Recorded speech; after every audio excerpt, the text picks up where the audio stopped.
Mowgli was far and far through the forest, running hard, and his heart was not in him. He came to the cave as the evening mist rose, and drew breath, and looked down the valley. The cubs were out, but Mother Wolf, at the back of the cave, knew by his breathing that something was troubling her frog. "What is it, son?" she said. "Some bad chatter of Shere Khan," he called back. "I hunt among the ploughed fields tonight," and he plunged downward through the bushes to the stream at the bottom of the valley. There he checked, for he heard the yell of the pack hunting, heard the bellow of a hunted samkhor, and the snort as the buck turned at bay. Then there were wicked, bitter howls from the young wolves. "Akela, Akela, let the lone wolf show his strength. Room for the leader of the pack. Spring, Akela." The lone wolf must have sprung and missed his hold, for Mowgli heard the snap of his teeth, and then a yelp, as the samkhor knocked him over with his forefoot. He did not wait for anything more, but dashed on, and the yells grew fainter behind him as he ran into the croplands where the villagers lived. Bagheera spoke truth. He panted as he nestled down in calm cattle todder by the window of a hut. "Tomorrow is one day both, for Akela and for me." Then he pressed his face close to the window and watched the fire on the hearth. He saw the husbandman's wife get up and feed it in the night with black lumps.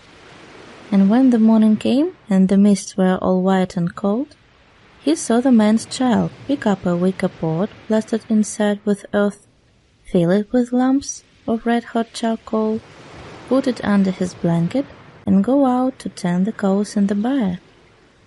"Is that all?" said Mowgli. "If a cub can do it, there is nothing to fear." So he strode round the corner and met the boy, took the pot from his hand, and disappeared into the mist, while the boy howled with fear. "They are very like me," said Mowgli, blowing into the pot as he had seen the woman do. "This thing will die if I do not give it things to eat." And he dropped twigs and dried bark on the red stuff. Halfway up the hill he met Bagheera, with the morning dew shining like moonstones on his coat. "Akela has missed," said the panther. "They would have killed him last night, but they needed thee also.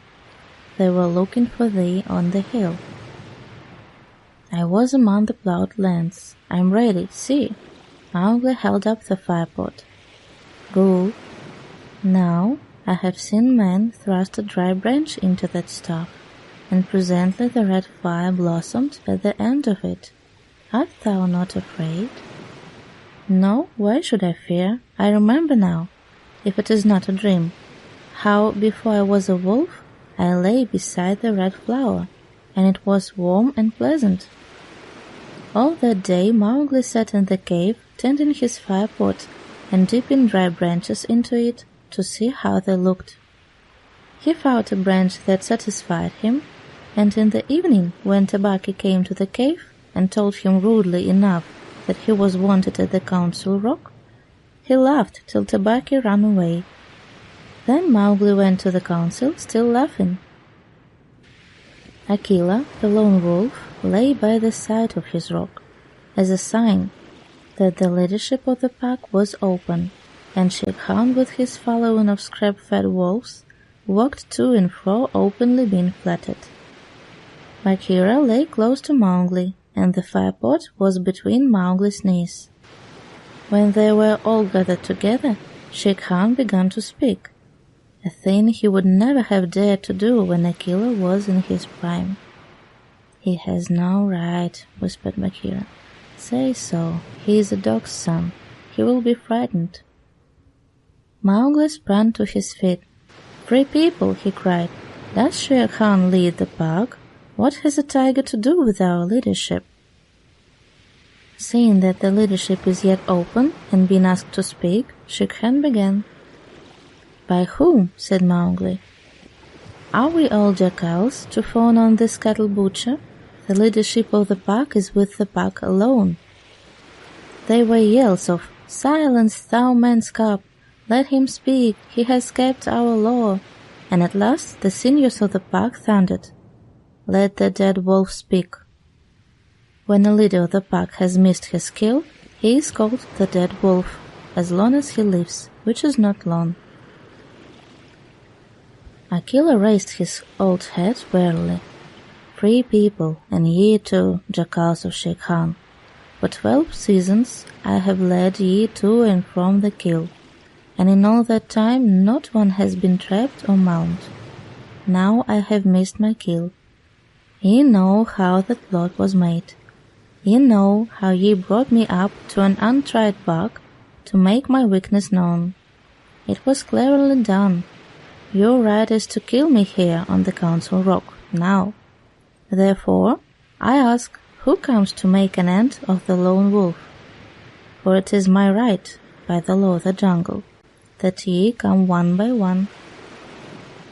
There was a long hush, for no single wolf cared to fight Akela to the death. Then Shere Khan roared, Bah! What have we to do with this toothless fool? He is doomed to die. It is the man cub who has lived too long. Free people, he was my meat from the first. Give him to me. I am weary of this man-wolf folly. He has troubled the jungle for 10 seasons. Give me the man cub, or I will hunt here always, and not give you one bone. He is a man, a man's child, and from the marrow of my bones I hate him. Then more than half of the pack yelled, A man, a man! What has a man to do with us? Let him go to his own place.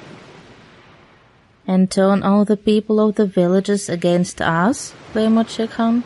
No, give him to me. He is a man, and none of us can look him between the eyes. Akela lifted his head again and said, He has eaten our food, he has slept with us, he has driven game for us, he has broken no word of the law of the jungle. Also, I paid for him with a bull when he was accepted. The worth of a bull is little, but Bagheera's honor is something that he will perhaps fight for, said Bagheera in his gentlest voice. A bull paid 10 years ago, the pack snarled. What do we care for bones 10 years old? Or for a pledge, said Bagheera, his white teeth bared under his lip.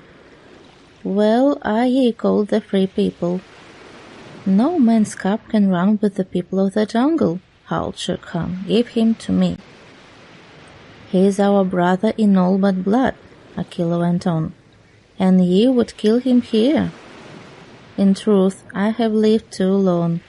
Some of ye are eaters of cattle, and of others I have heard that under Shere Khan's teaching ye go by dark night and snatch children from the village's doorstep. Therefore I know ye to be cowards, and it is to cowards I speak. It is certain that I must die, and my life is of no worth, or I would offer that in the man's cub place. But for the sake of the honor of the pack, a little matter that by being without a leader ye have forgotten, I promise that if ye let the man cub go to his own place, I will not, when my time comes to die, bear one tooth against ye. I will die without fighting. That will at least save the pack 3 lives. More I cannot do. But if ye will, I can save ye the shame that comes of killing a brother, against whom there is no fault, a brother spoken for and brought into the pack according to the law of the jungle. He is a man, a man, a man, snarled the pack, and most of the wolves began to gather round Shere Khan, whose tail was beginning to switch. Now the business is in thy hands, said Bagheera to Mowgli. We can do no more except fight. Mowgli stood upright, the fire pot in his hands. Then he stretched out his arms and yawned in the face of the council. But he was furious with rage and sorrow, for wolf-like, the wolves had never told him how they hated him. Listen you, he cried. There is no need for this dog's jabber. Ye have told me so often tonight that I am a man, and indeed I would have been a wolf with you to my life's end. That I feel your words are true, so I do not call ye my brothers any more, but sack, as a man should. What ye will do, and what ye will not do, is not yours to say. That matter is with me, and that we may see the matter more plainly, I, the man, have brought here a little of the red flower, which ye dogs fear. He flung the firepot on the ground, and some of the red coals lit a tuft of dried moss that flared up, as all the council drew back in terror before the leaping flames. Mowgli thrust his dead branch into the fire till the twigs lit and crackled, and whirled it above his head among the cowering wolves. "Thou art the master," said Bagheera in an undertone. "Save Akela from the death, he was ever thy friend." Akela, the grim old wolf, who had never asked for mercy in his life, gave one piteous look at Mowgli as the boy stood all naked, his long black hair tossing over his shoulders in the light of the blazing branch that made the shadow jump and quiver. "Good," said Mowgli, staring round slowly. "I see that ye are dogs. I go from you to my own people, if they be my own people. The jungle is shut to me, and I must forget your talk and your companionship. But I will be more merciful than ye are. Because I was all but your brother in blood, I promise that when I am a man among men, I will not betray ye to men as ye have betrayed me." He kicked the fire with his pot, and the sparks flew up. "There shall be no war between any of us in the pack, but here is a debt to pay before I go." He strode forward to where Shere Khan sat blinking stupidly at the flames, and caught him by the tuft on his chin. Bagheera followed in case of accidents. "Up, dog!" Mowgli cried. "Up when a man speaks, or I will set that court ablaze."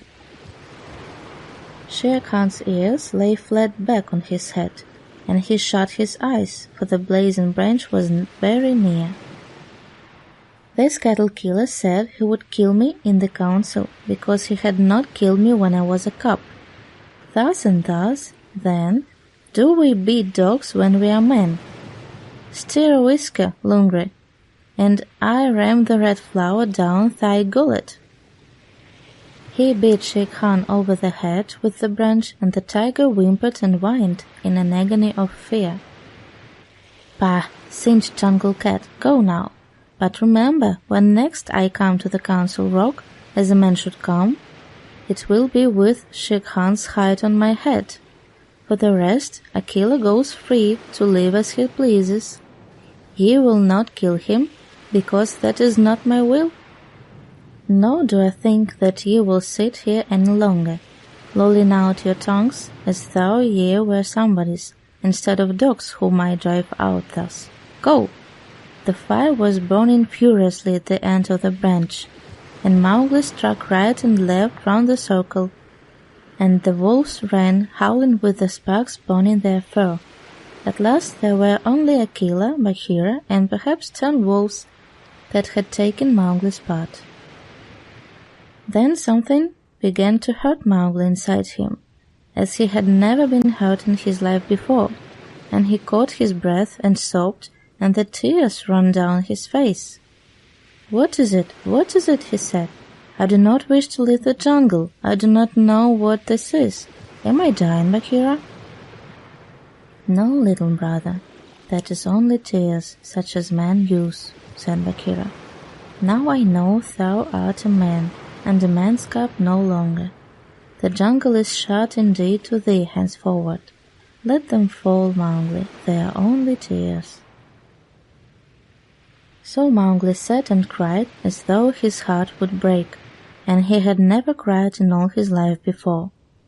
"Now," he said, "I will go to men. But first I must say farewell to my mother." And he went to the cave where she lived with Father Wolf, and he cried on her cot, while the 4 cubs howled miserably. "Ye will not forget me," said Mowgli. "Never, while we can follow a trail," said the cubs. "Come to the foot of the hill when thou art a man, and we will talk to thee, and we will come into the croplands to play with thee by night." "Come soon," said Father Wolf. "O wise little frog, come again soon, for we be old, thy mother and I." "Come soon," said Mother Wolf, "little naked son of mine. For, listen, child of man, I loved thee more than ever I loved my cubs." "I will surely come," said Mowgli, "and when I come, it will be lay out Shere Khan's hide upon the council rock. Do not forget me. Tell them in the jungle never to forget me." The dawn was beginning to break when Mowgli went down the hillside alone to meet those mysterious things that are called men. Hunting Son of the Seeonee Pack. As the dawn was breaking, the Samhu belled once, twice, and again, and a door leaped up, and a door leaped up from the pond in the wood where the wild deer sup. This I, scouting alone, beheld once, twice, and again. As the dawn was breaking, the Samhu belled once, twice, and again, and a wolf stole back, and a wolf stole back to carry the word to the waiting pack. And we sought, and we found, and we bait on his track once, twice, and again. As the dawn was breaking, the wolf pack yelled once, twice, and again, feeding the jungle that leave no mark. Eyes that can see in the dark, tongue give tongue to it, hark, oh hark, once, twice, and again.